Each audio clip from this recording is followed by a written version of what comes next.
Зимната облека повторно назад од плахарите. Април ист како декември. Иако делумно граѓаните се подготвија за топли и сончеви пролетни дни. Од вчера зимните јакни повторно решение за студениот бран. Ова секако влие врз здравјето, но и врз дрвата кои што туку беа разеленети и расцутени. Од вчера граѓаните ги вклучија и климите и продолжија огревот на дрва. Ама знаеш што вика старите? Влаговец е враговец.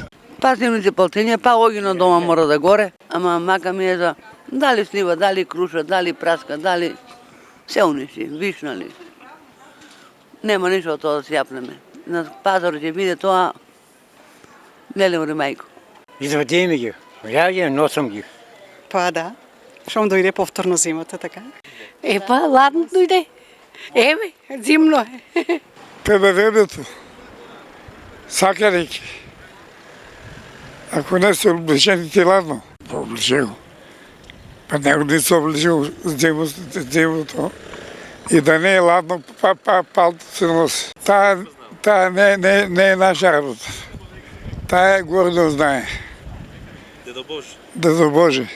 Тоа може да раѓа многу, може да сееш и жито да не жнееш. Дрва некој се уште има, некој при крај, но децидни дека мора огрев. Бидејќи на студ не се живее. Оние со климите и термопечките без гајле и безбедни. Не ми остана, ама се снајдеме за малку, ајде. Да се прекара? Да се прекара.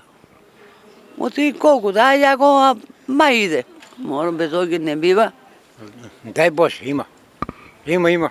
За грејна сезона. Да. Таман до ѓуренци има. Ја не сум на дрво. Климата? Клима, термо. На термо. Па веќина на клими се горат и клима има, и печка четворка има.